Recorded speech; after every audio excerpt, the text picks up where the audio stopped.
One of the most commonly asked questions that I get on the channel is, which one of these two cameras is better, the Sony ZV-E10 or the Sony ZV-1? And my answer is always the same. It's, well, what are you using it for?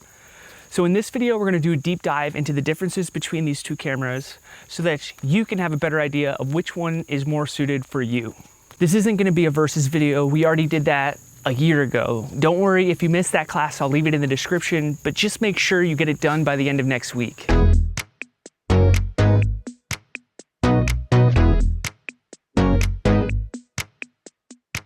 So which one is better? That's like asking which tool is better, a screwdriver or a hammer. It really depends on what you use it for. I'll give video examples and samples so that you can make a better decision for you. Let me know in the comment section which one you prefer and why you prefer it, because I'd be super interested to know. We're gonna look at vlogging if you're a pro shooter and do client shoots, or a run and gun guy if you're into photography, a hobbyist, into cinematic video, super slow motion, lens variations. By the way, thanks for always using the links in the description to purchase some of your gear. It really helps drive this channel forward and keeps me able to dedicate more time to this channel. If you're new to this channel, I'm Joe, your ally in filmmaking, and this is the Film Alliance. Before we start, these are purely my own opinions. Calm down, calm down. You can have your own opinions. Everybody is entitled to their own, but these are just the things that I've come up with over the past couple of years of using both of these cameras. So first, let's talk about vlogging. I know both of these cameras are marketed towards vloggers or vlogging. And then people go on the internet and they search and they have no idea which one they should get. After all, they are about the same price, about the same size, and they both start with ZV, or Z for those of you who live in the United States. Now here's my 2 cents on it.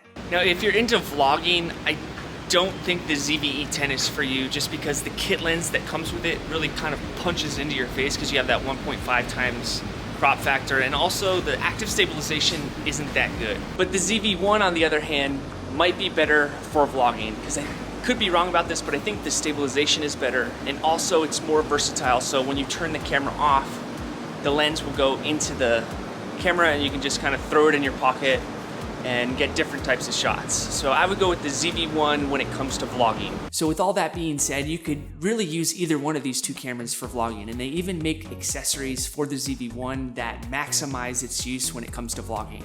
But my preference is the ZV-1, and like I just made a video about the Viltrox 13 f1.4 if you went with the ZV-E10. That setup is perfect for vlogging, but the only problem is now you're well over $1,000, and it's no longer in the same league as the ZV-1. So I would say budget-friendly vlogging goes to the ZV-1. Now, if you're a pro shooter and you're actively doing client shoots or headshots, or maybe you have a nicer camera like the A7 IV or A7C, and you want to get a B cam, I would definitely recommend you go with the ZV-E10, because the color science is going to be the same. You're just going to have to make sure you match up your picture profiles. But I have gotten some really good images out of the ZV-E10, and I would not hesitate on using that on a professional client shoot. Now, if you're a run and gun shooter and you don't have a lot of time to change out the lenses or ND filters or polarizers, I would go with the ZV-1, because it comes with the lens and a built-in ND. You can easily switch on the ND on and off when you're in those bright light situations, and you don't have to stop the entire set just to put an ND filter on the end of your lens.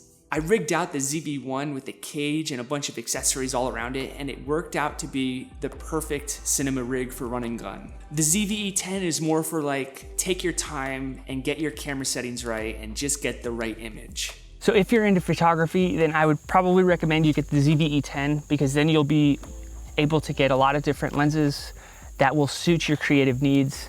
But I'm still gonna take some photography shots with both of these cameras in somewhat of a low light setting. I got some dry ice. I'm gonna put it into this meadow, and as soon as the steam starts to come up, we're gonna take some photos. So let's see what that looks like.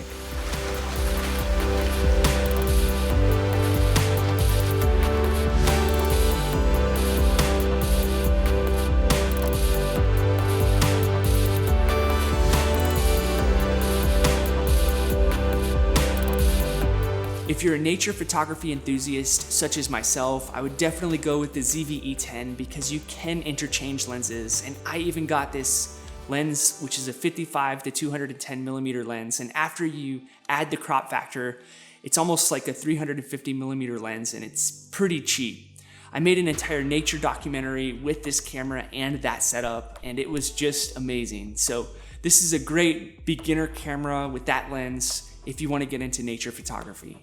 If you're a hobbyist and you just want to have a tag-along camera that you can throw in your pocket and film family events with, or outings or vacation, then I would go with the ZV-1 because this thing is super durable and I've used it on many different shoots, and it was so nice to not have to pack a bunch of accessories with it other than some extra batteries. If you're a sucker for cinematic footage like I am, then go with the ZV-E10 because the image sensor is better, so you're gonna get better dynamic range, and also your image is just gonna look better than the ZV-1. The better your lens, the better image quality you're gonna have. So if you were to get the ZV-E10 for cinematic footage, I wouldn't plan on keeping the kit lens as the permanent lens on the camera. I would actually have to invest in some better lenses that would give me the most optimal looking picture. So I recommend getting something like the Tamron 28-70.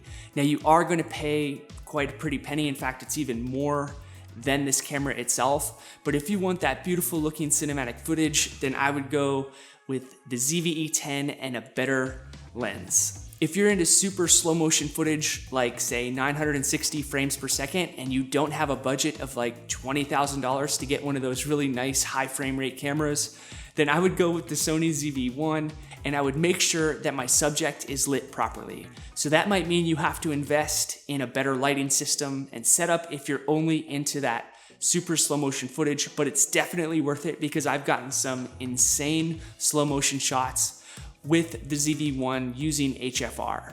If you don't want to be limited on one lens and you want to have a toolbox of lenses, or maybe you already do have a toolbox of lenses, then go with the ZV-E10. One of the only limitations I would say the ZV-E10 has is that you have to invest more than just the kit lens if you want to get the proper image. So if you're into creative photography or videography, or you really want to get the highest quality image with different lenses, then go with the ZV-E10 because the ZV-1 only has this fixed lens on it. You can add a wide angle lens to the end of it, but it's not going to increase your image quality. If you're new to this and you just want to learn about the craft of photography and videography, then get the ZV-1. It'll help you grow and stretch your imagination.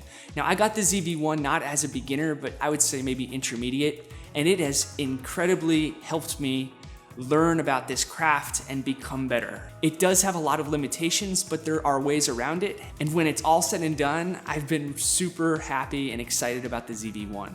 So if you're just learning this stuff, then go with the ZV-1. So I hope this video didn't leave you more confused after all that information was thrown at you, but over the past couple of years, that's what I've used both of these cameras for.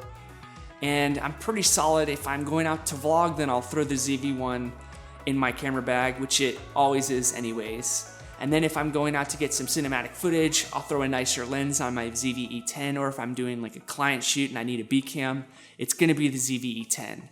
So I hope this information helped you. Tell me in the comment section which one of these two cameras you like better and why, and I will respond to you with my 2 cents. I'm Joe with the Film Alliance, your life coach and professor, and until the next video, have a nice week.